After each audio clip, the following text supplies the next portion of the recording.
Yang dimaksud berpisah itu maksudnya ketika mereka sudah tidak di tempat itu. Misalnya ketika mereka berdua sudah kembali ke rumah masing-masing, maka ini baru bisa dikatakan berpisah, sebab mereka punya asal ya, punya asal atau tempat asal yang berbeda, yang tentunya bukan di tempat pertemuan itu tadi. Nah, ini nalar yang digunakan oleh Imam Syafi'i. Sedangkan Imam Abu Hanifah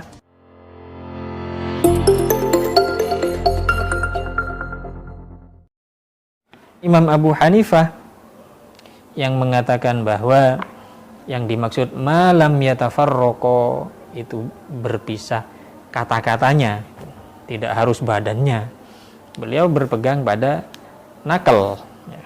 Jadi punya landasan dari nakal juga, yaitu ayat Al-Quran, ya ayyuhalladzina amanu la ta'kulu amwalakum bainakum bil batili illa an takuna tijaratan an taradim minkum. Jadi fa'afadat al-ayah anna at-taradi huwal asl fil iltizamil aqdi wa unwanu hadha at-taradi al-ijab wal qabul wa qad tamma bainahuma. Jadi inti dari transaksi jual beli itu dikatakan jadi, itu yang penting antarodin ya. Sedangkan hal yang menunjukkan atau indikasi dari bahwa penjual dan pembeli itu saling ridho ketika mereka sudah melakukan ijab dan qabul, melakukan serah terima, mengatakan saya menjual ya, saya beli. Nah, ini kata-kata ini sudah dilakukan oleh si penjual dan pembeli ya, sehingga kalau tarodi yang menjadi asal di dalam iltizamil aqdi ya, yang menjadi asal atau yang menunjukkan menjadi pokok ya, dari akad jual beli sudah jadi, itu sudah selesai dengan serah terima atau ijab dan qabul, maka berarti ya sudah selesai, tidak perlu harus berpisah badannya untuk dikatakan jual beli selesai ya. Nah, kemudian dari sisi nalar ya, dari sisi nalar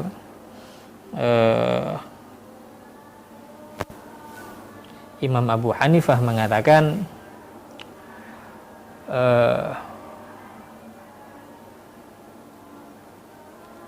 al-bayyi'ani bil khiyar ma lam yatafarraqa. Faqala Abu Hanifah ara'aitum in kanu fi safinatin kaifa yatafarraqun. Nah, jadi kalau penjual dan pembeli itu bisa dikatakan selesai jual belinya itu harus dengan berpisah badannya, bagaimana kalau mereka melakukan transaksi jual beli di perahu kecil sedangkan mereka lagi ada di tengah-tengah lautan? Bagaimana mereka akan jadi jual belinya? Kan masih lama ini nunggu ke tepi pantai kan. Nah, ini merupakan nalar ya yang muncul atau yang dimunculkan oleh Imam Abu Hanifah, yang menunjukkan atau yang memperkuat bahwa yang dimaksud malam yatafarraqo itu tidak harus berpisah badannya. Nah, yang penting kata-katanya ini sudah menunjukkan jual beli selesai, kemudian mereka beralih topik pembicaraan, maka itu jual beli sudah jadi dan khiyar sudah tidak ada. Nah, dari contoh ini saja kita bisa melihat bahwa para ulama mujtahid ya, di dalam memahami nas yang dhanni itu bukan berdasarkan pemikiran belaka, bukan berdasarkan akal belaka, akan tetapi pemikiran atau nalar mereka itu mereka gunakan untuk memahami nas sebagai pelayan bagi nas. Jadi akal mereka atau pikiran mereka itu difungsikan untuk mengurai, untuk memperjelas apa yang dimaksud dari nas yang dhonni itu dengan menghadirkan berbagai dalil dari nas dan juga dalil dari akal. Nah, sehingga pemahaman para ulama terhadap nas, apakah itu Al-Quran atau hadis, itu bukan asal-asalan, ya. Sehingga tidak bisa dikatakan bahwa para ulama atau para mujtahid ini hanya sekedar beropini misalnya, ya, sehingga dikatakan oh ini tidak mutlak karena karena itu adalah pemikiran dari si ulama itu sendiri. Ya, yang dikatakan oleh orang-orang liberal, ya, sedangkan orang-orang Wahabi mengatakan apa yang dihasilkan oleh ulama dari produk-produk hukumnya ini sudah tidak murni karena terkontaminasi oleh berbagai pemikiran mereka sendiri yang tidak maksum, maka kita harus langsung mengambil dari Al-Quran dan hadis secara langsung, Al-Quran dan hadis-hadis yang sahihah, ya, hadis-hadis yang sahih. Nah, ini adalah pendapat yang keliru keduanya, baik dari kalangan fundamental maupun dari kalangan yang liberal, ya, dari kalangan Wahabi maupun dari kalangan yang liberal. Karena dari dua contoh tadi kita menemukan bahwa para ulama ketika menafsirkan Al-Quran atau istimbatul ahkam dari Al-Quran dan hadis itu tidak bermodalkan akal, tapi landasannya tetap dari nas wahyu, sedangkan akal digunakan untuk mengurai atau untuk melogiskan atau menggatokkan antara pemahaman mereka terhadap nas dhonni, ya, dengan dalil-dalil kamu. Nah, sehingga para ulama mengatakan bahwa ketetapan hukum yang ditetapkan oleh para ulama mujtahid, atau penafsiran-penafsiran yang dilakukan oleh para mujtahid terhadap nas Al-Quran maupun hadis itu adalah sesuatu yang tidak terpisahkan dari wahyu, sesuatu yang tidak terpisahkan dari nas, sehingga hukum-hukum yang digali oleh para ulama dari nas Al-Quran dan hadis itu juga merupakan syariat Allah Subhanahu wa Ta'ala. Jadi bukan opini dari ulama mujtahid itu sendiri.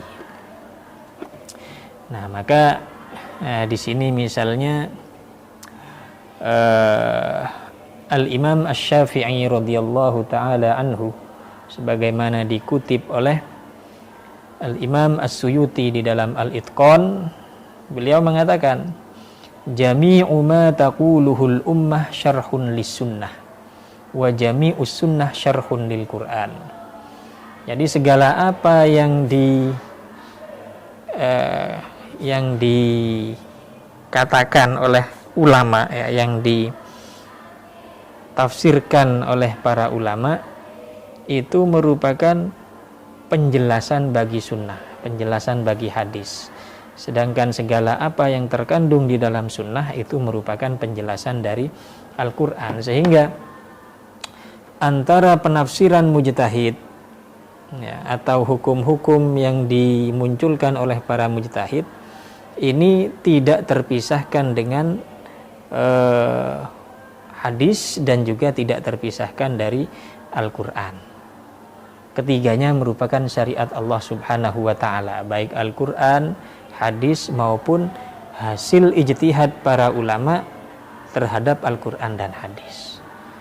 Nah, memisahkan ijtihad para ulama atau hukum-hukum para ulama dari Al-Quran dan hadis, sehingga mengatakan Quran hadis adalah mutlak, lalu yang hukum-hukum para ulama ini relatif. Nah, ini sesuatu yang tidak benar ya.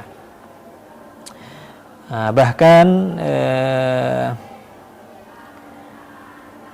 Al-Imam Asy-Syatibi memberikan penjelasan yang lebih detail ya, dan memberikan contoh pula ya, di mana dalam Al-Muwafaqat beliau berkata, innal mu'abbara bihi fis sunnah huwa al-muradu fil kitab,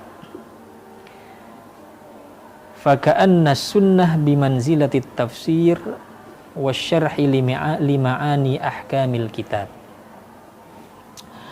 Jadi apa yang terkandung di dalam hadis itu adalah sesuatu yang dikehendaki oleh Al-Quran. Berarti hadis ini merupakan penafsiran atau uraian terhadap hukum-hukum yang terkandung di dalam Al-Quran.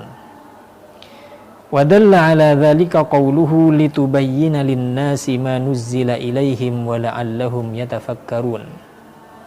Hal itu ditunjukkan oleh firman Allah, litubayyina linnas ma nuzzila ilaihim, agar kamu menjelaskan pada manusia apa yang diturunkan kepada mereka. Allah Subhanahu wa taala menurunkan Al-Qur'an. Kemudian tugas Nabi adalah menjelaskan isi Al-Qur'an itu kepada umat. Nah, berarti hadis merupakan penjelasan bagi Al-Qur'an. Fa idza hasala bayanu qawlihi ta'ala was-sariqu was-sariqatu faqta'u aydiyahuma bi annal qat'a minal ku wa annal masruq nisabun fa aktsaru min hirzi mithlihi fadzalika huwal ma'na al-murad minal ayah la an naqul inna sunnah athbatat hadzal ahkam dunal kitab. Nah, jika ada ayat misalnya was-sariqu was-sariqatu faqta'u aydiyahuma para pencuri laki-laki, pencuri perempuan dipotong kedua tangannya. Nah, maksud dari kedua tangannya ini apa? Tidak dijelaskan oleh Al-Quran. Yang menjelaskan adalah hadis ya, bahwa praktek dari ayat itu di dalam hadis adalah yang dipotong adalah minalku, jadi dari pergelangan tangan, bukan seluruh tangan ya, pergelangan. Dan yang dicuri itu sudah sampai pada nisab pencurian, sedangkan barang yang dicuri itu sudah ditaruh di tempat yang semestinya ya, bukan digeledakan di halaman. Maka penjelasan dari hadis itulah yang dimaksud oleh Al-Quran, sehingga kita tidak boleh mengatakan oh hadis ini menetapkan hukum sendiri terpisah dari Al-Quran. Tidak begitu. Jadi Al-Quran dan hadis ini integral. Kama idza bayyana lana malikun aw ghairuhu minal mufassirin ma'na ayatin aw hadis fa amilna bimuqtadah fala yasihhu lana an naqul inna amilna biqaulil mufassir al-fulani duna an naqul amilna biqaulillahi aw qauli rasulihi alaihi salatu wassalam.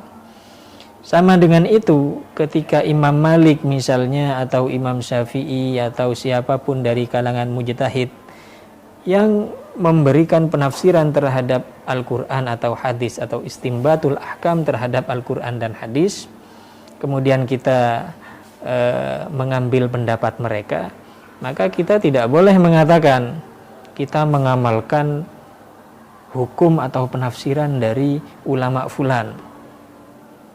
Imam Malik ini hukumnya Imam Malik, ini hukumnya Imam Syafi'i. Nah, ini kurang tepat atau tidak benar perkataan demikian. Mestinya kita mengatakan apa yang ditetapkan oleh Imam Syafi'i ini adalah bagian dari maksud kandungan Al-Quran dan hadis. Karena itu ketiganya ini tidak terpisahkan, sehingga pendapat para mujtahid ini merupakan syariat Allah Subhanahu wa taala bagi dia dan orang-orang yang mengikutinya.